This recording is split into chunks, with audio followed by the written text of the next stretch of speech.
I'm pretty sure I'm not alone when I say enough is enough with the price raises. And of course, big shocker, after Nintendo announced they're raising prices, do we see Xbox jump in and say, sure, we're going to raise prices too because various market conditions are forcing our hand. Yeah, that's the reason.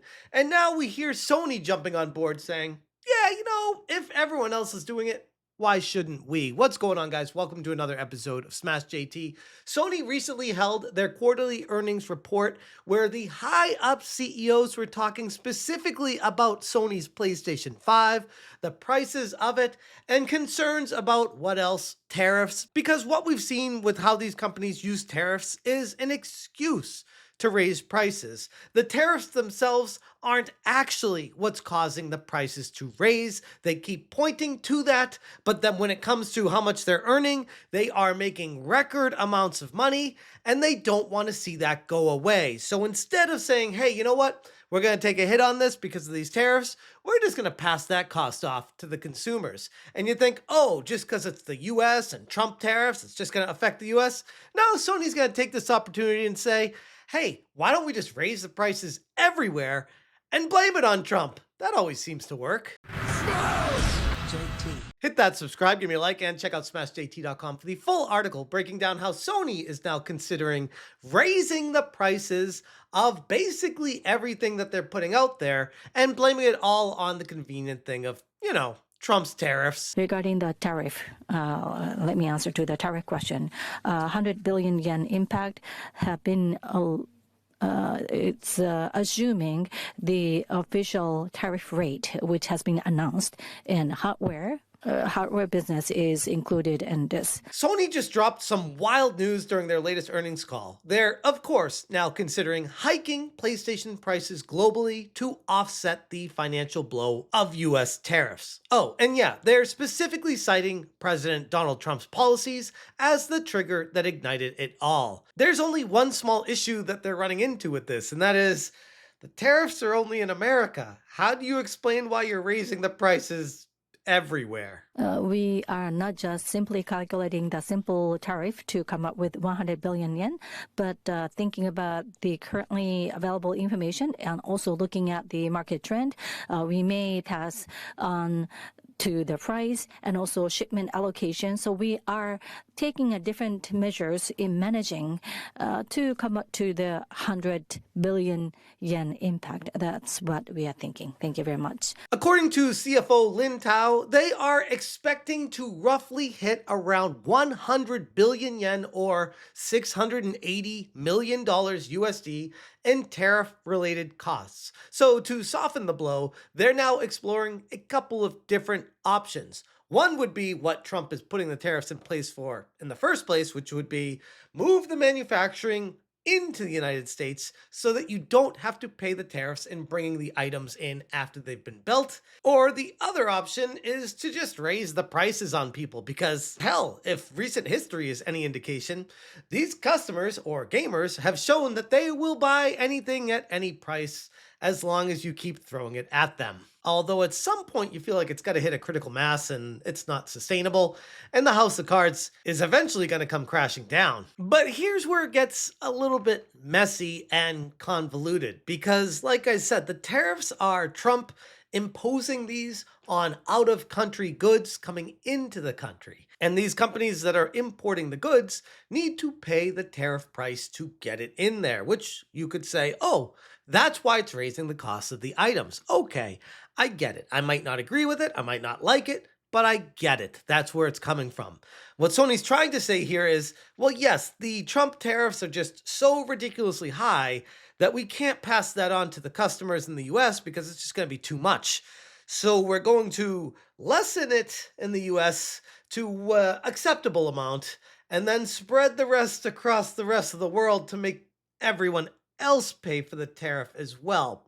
And I can't help but hear this and think, this all feels like using tariffs as an excuse, because at the end of the day, you're just really greedy. Hardware business is included in this.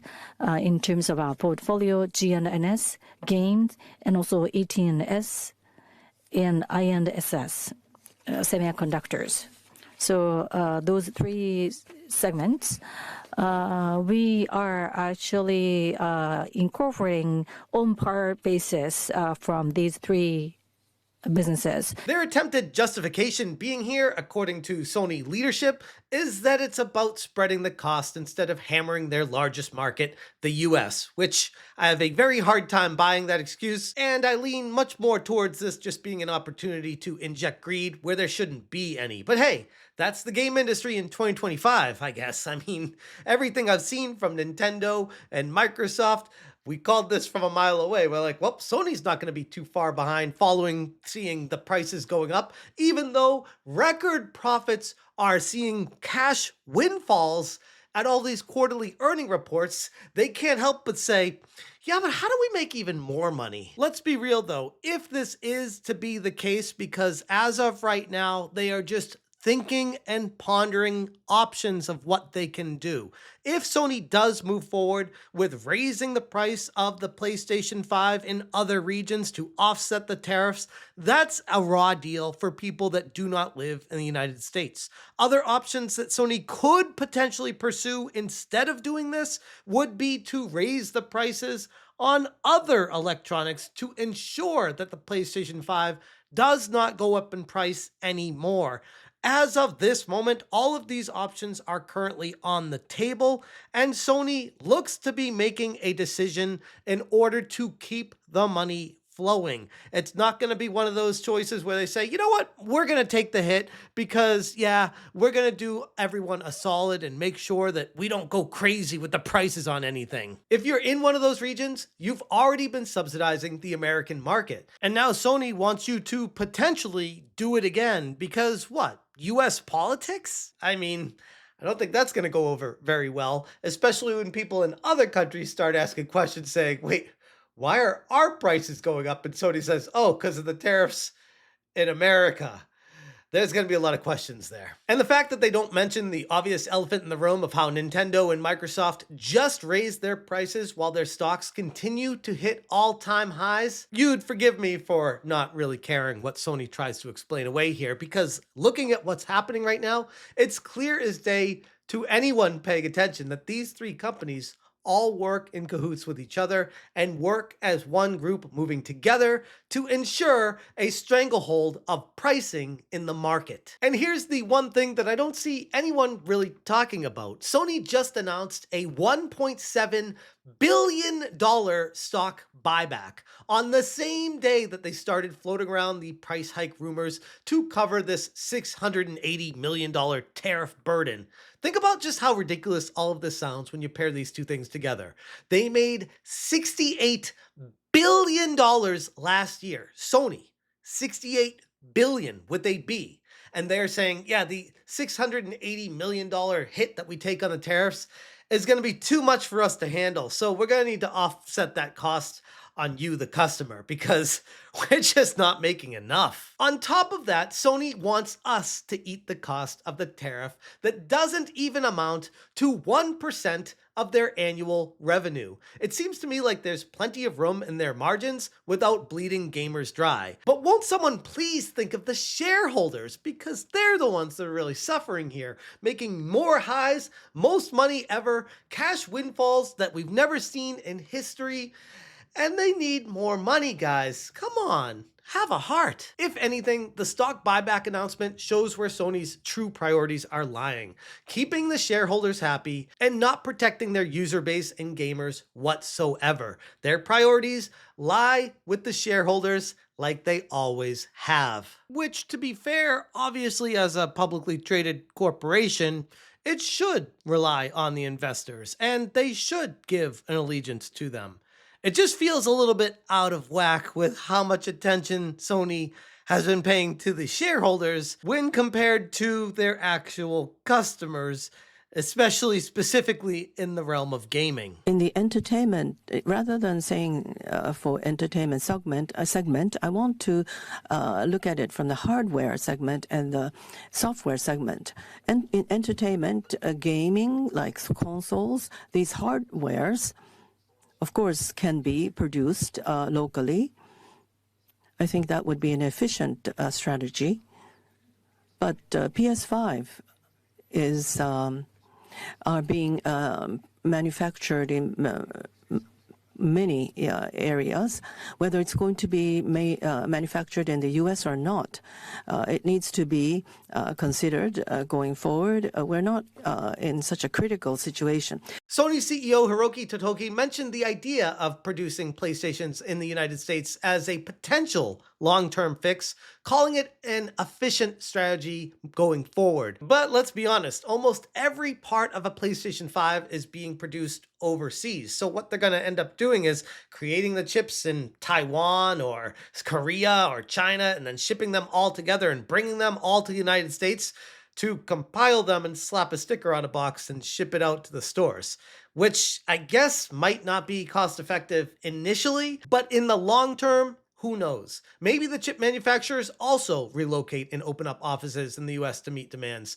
This might all be a part of Trump's long-term plan to bring jobs back to America. But whether or not this works remains to be seen, and in the meantime, it's just going to be hitting everyone where it hurts in their wallet if they want to continue staying in the game industry and purchasing and playing games, because holy crap, is it getting expensive just to be able to play a game. Alongside Nintendo and Microsoft raising prices, if Sony follows through with global PS5 price hikes citing the US tariffs, it'll confirm what myself and many of you guys are probably already thinking right now. It has less to do with any kind of survival and far more to do with profit preservation. Trump may be the convenient scapegoat here, but the numbers don't lie. Sony can absolutely absorb this cost and then some. But no, from what it sounds like, Sony is threatening to raise prices everywhere in order to continue the record profits going through the roof.